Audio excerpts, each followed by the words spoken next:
Louvado seja nosso Senhor Jesus Cristo, honra e força. Meus amados irmãos, já faz bastante tempo que esta situação de confusão e desorientação do povo católico tem aumentado sempre mais. As pessoas estão cada vez mais confusas, elas estão cada vez mais desorientadas, elas não sabem diferenciar o certo do errado, o bem do mal, o que é pecado do que não é pecado, o que agrada a Deus daquilo que não agrada a Deus. Elas não sabem o que é verdade, o que é mentira, o que é erro, né? E o que é acerto. As pessoas elas não têm um referencial claro, firme para se orientar. As pessoas estão como ovelhas sem pastor, como disse Jesus uma vez. Como ovelhas sem pastor, desorientadas. E por que isto acontece? Porque isso está acontecendo? Porque esta situação de desorientação está se agravando cada vez mais? Isto acontece porque a apostasia, a perda da fé, atingiu o clero de cheio. Ou seja, a maior parte dos padres e dos bispos não tem mais fé católica. Não pensam de maneira católica. Por que não pensam mais de maneira católica? Porque, infelizmente, quase todos os seminários, a maior parte dos seminários, com raras exceções, não é? Mas a maior parte dos seminários perderam também ali a sua orientação católica. Estão falidos espiritualmente, doutrinariamente e mesmo moralmente. Na maior parte dos seminários não se ensina a doutrina católica realmente mais. Não se ensina a boa filosofia, a boa teologia, que prepararia bons pastores para poder conduzir as ovelhas nestes tempos difíceis, onde as falsas ideias mais do que nunca se multiplicaram, onde as falsas doutrinas estão aí cada vez mais presentes, onde as falsas religiões estão sendo cada vez mais ofertadas com aparência de coisa boa. Então, por falta de uma boa formação, a maior parte, acaba não tendo mais um pensamento católico. Sem dizer aqueles que estão mesmo infiltrados. Não se iludam que todos aqueles que estão dentro da igreja têm a melhor das intenções. Infelizmente não é assim. Poderia dizer que a maior parte tem boa intenção, embora tenha uma péssima formação e por isso não pensam de maneira católica. Mas há sim muitos infiltrados, sim, seja pelo comunismo, pela maçonaria, pelos inimigos da igreja, para poder desvirtuar, corromper a igreja a partir de dentro. Basta ver vamos dizer, como uma consequência, como uma expressão dessa desorientação na qual o povo se encontra, basta ver a situação do nosso povo que vai à igreja. Primeiro, observe-se que a maior parte não vai mais à missa. Se quer pegar, então, uma estatística no Brasil, por exemplo, 95% daqueles que se dizem católicos não vão à igreja. Apenas 5% vão à igreja. Há países piores, há alguns poucos melhores, mas, enfim, esta é a realidade. A maior parte daqueles que são batizados, que se dizem católicos, eles não frequentam a igreja. E daqueles que frequentam a igreja, daqueles que vão à igreja, veja a situação das pessoas. Como as pessoas estão vivendo. A grande parte, por exemplo, você vai encontrar um número gigantesco de pessoas que vivem juntas e não são casadas, ou em segunda união, ou apenas juntas, apenas vivendo ali maritalmente, mas sem ter recebido o sacramento. E as pessoas fazem isso por quê? Porque elas são más? Não. Boa parte dessas pessoas, não é? Elas não têm a consciência suficiente, elas não têm a orientação, a clareza de que aquela situação na qual estão vivendo é uma situação de pecado grave e permanente, e que isto poderá conduzi-las ao inferno a qualquer momento se elas assim permanecerem e assim morrerem. E isto é um número grande de pessoas. Então, veja quantas pessoas que estão dentro da igreja e que acreditam em falsas doutrinas e mesmo praticam falsas doutrinas. Muitos que frequentam a maçonaria, por exemplo, outras pessoas que estão dentro da igreja e vão ao espiritismo, que acreditam em reencarnação, uma doutrina completamente contrária à fé cristã. Quantas pessoas que estão dentro da igreja e que acreditam em ideologias contrárias à fé. Já falamos isso tantas vezes, mas é preciso repetir. É impossível uma pessoa ser católica e ao mesmo tempo defender um partido ou um candidato ou estar dentro de uma agremiação que seja de índole socialista ou comunista. Os partidos de esquerda, né, de índole socialistas e comunistas, já foram condenados pela igreja de maneira veemente muitas vezes, até mesmo com excomunhão. Entretanto, a gente vai ver aí uma multidão de pessoas que, alguns conscientes, outros não, apoiando esse tipo de coisa. E por que muitos fiéis, num país como no Brasil, por exemplo, durante anos se elegeu partido de esquerda, como o PT, como o PSDB, onde os presidentes desses que representavam esses partidos defendiam o aborto, defendiam a ideologia de gênero, defendiam então a liberação de drogas?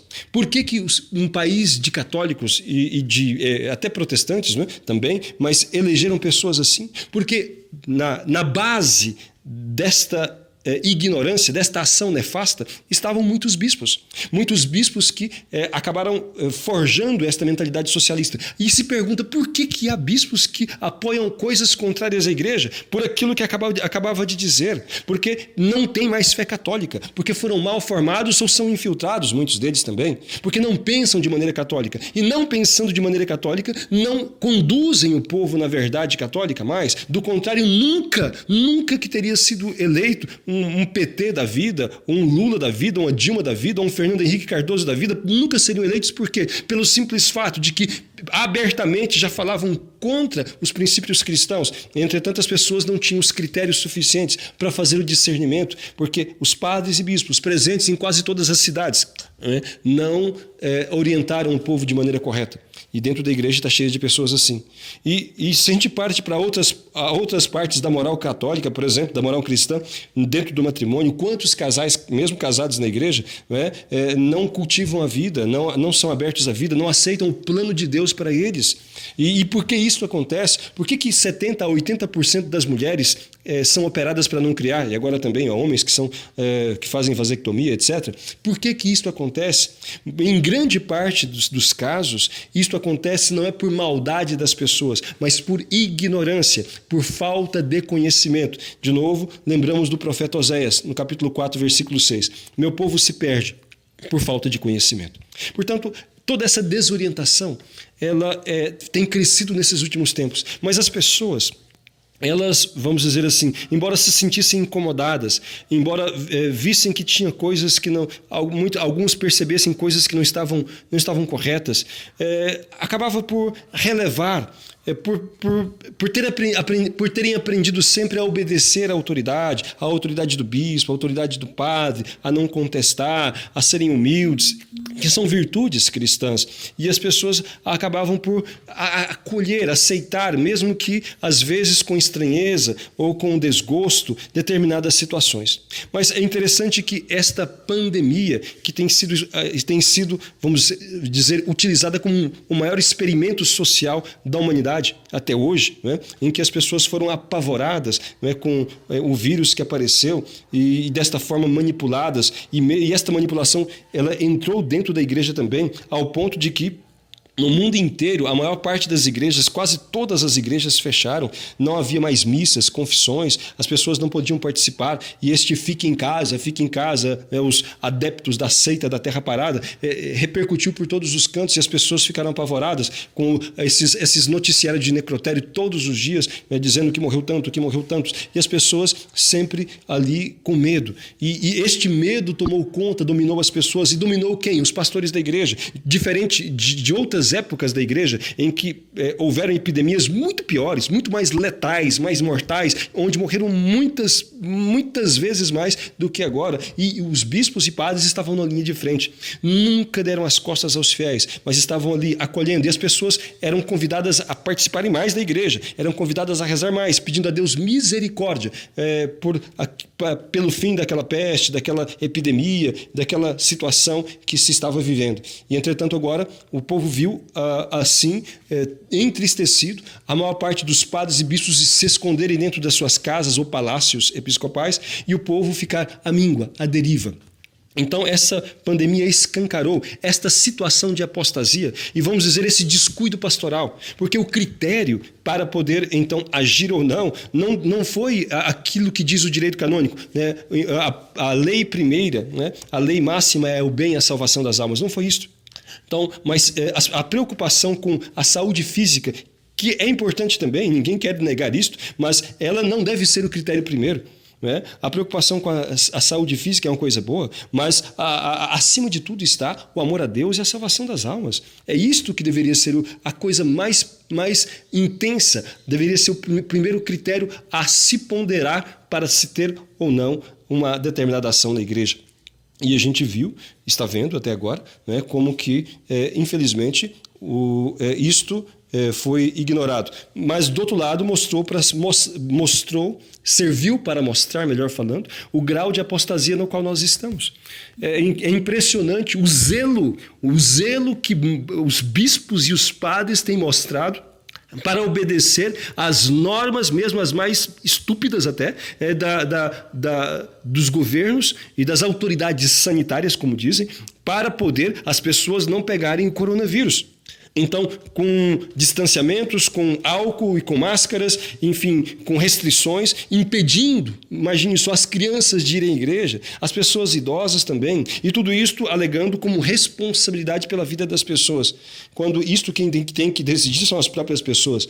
Enfim, e todo este rigor extremo, as pessoas podem observar isso todos os dias, mas é curioso que este mesmo rigor de observância de leis nunca, pelo menos quase nunca, se vê aplicado na maior parte das dioceses ou das paróquias. Se estes padres e bispos tivessem o mesmo zelo pela salvação das almas, como estão tendo pela saúde física das pessoas, nós teríamos uma legião de bispos e padres santos.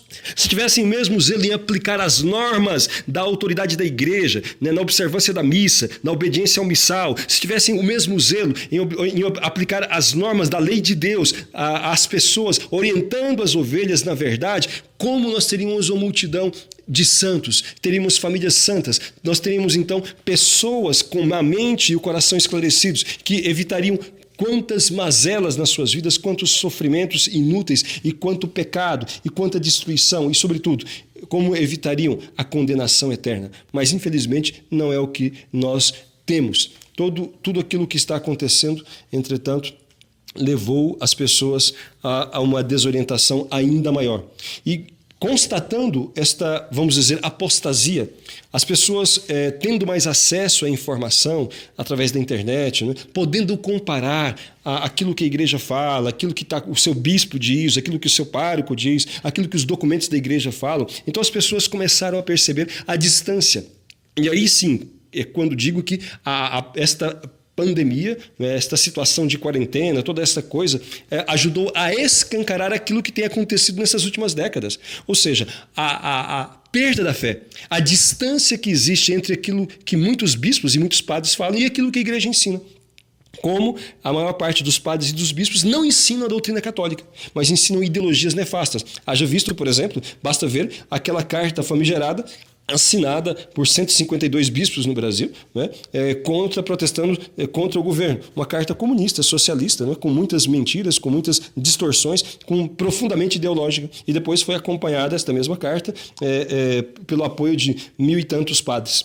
No Brasil tem aí cerca de 20 e poucos mil padres, enfim, que estão no exercício do ministério, quase 30 mil, enfim, e uma parte deles a maior parte deles pensa daquela forma, porque foram formados assim. Os nossos seminários, dominados pela teologia da libertação, ensinam esse tipo de coisa às pessoas.